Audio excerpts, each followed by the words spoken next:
Yo, yo, yo. This journey, this road that I travel on, it all seems crazy over the years.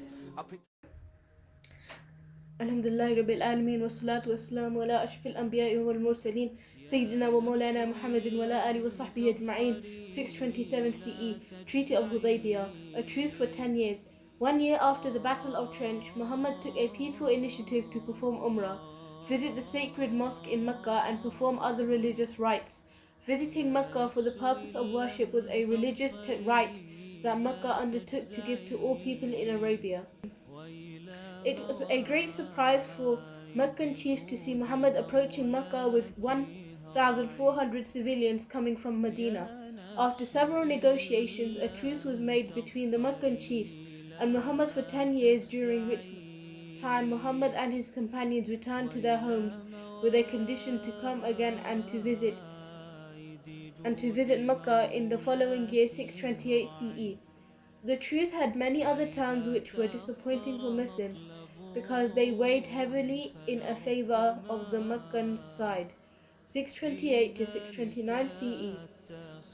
During the truce, Muhammad conveyed God's message inside and outside of Arabia. The truce was a golden chance for Muhammad to freely speak to people about Islam without being stopped or intercepted by other forces. Muhammad sent delegations to other Arab tribes in Arabia and wrote letters to the rulers and kings of neighboring countries and superpowers as Persia, Byzantine, and Egypt, inviting them to accept Islam as the message of God. Muhammad increased in numbers as people found the truth in Islam. 630 CE. Peaceful takeover of Mecca. Within less than 2 years, the truce was broken from the Meccan side when their allies killed 20 Muslims. In response to this shocking act, Muhammad marched with 10,000 Muslims to conquer Mecca, but asked his soldiers not to fight any unless they were fought. The Meccan chiefs were embarrassed and were not prepared to fight the Muslims. When the Muslim army arrived in Mecca, Muhammad addressed the whole people of Mecca, confirming the oneness of God, referring victory to Him, and reminding people that all of them descended from Adam, and Adam was created from dust of the ground. And then he asked the people of Mecca, "What do you expect me to do with you?" They replied, "We hope for the best. After all, you have been a gracious brother and a courteous cousin, exemplar of forgiveness." Despite the hardship caused by Meccan people during the previous 21 years, Muhammad behaved with high moralities. He replied, "Have no fear today. Depart then to your homes, you are free." Muhammad's address was very influential and many people came to him to make a pledge and embrace Islam.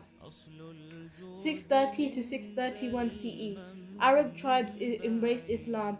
After the peaceful takeover of Mecca, delegations from all over Arabia came to learn about Islam, except the Hawazin tribe, who fought the Muslims and eventually lost the Battle of Hunain. Most Arab tribes embraced Islam. Muhammad sent many of his companions to various provinces in Arabia to teach people Islam, the message of God. When Prophet Muhammad returned to Mecca, his main goal was to purify the sacred mosque. He knocked down all idols that were worshipped by the Arabs and restored the Kaaba as the house of Allah, the only God. 632 CE. Muhammad's farewell address. Muhammad's mission was accomplished and his life was nearing to an end. In the year 632 CE, Muhammad performed pilgrimage and gave his final sermon to more than 100,000 people. His sermon reminded people about belief in one God, sanctity of lives, protection of wealth and property, equality of all races, rules of justice, women's rights and morals. The passing away of Muhammad. Prophet Muhammad passed away in his home in Medina in the year 632, leaving only few possessions.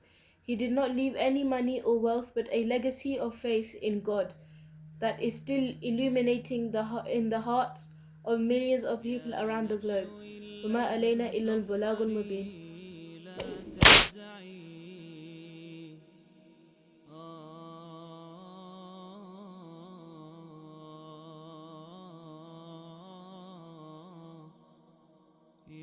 النفس إن لم تظفري لا تجزعي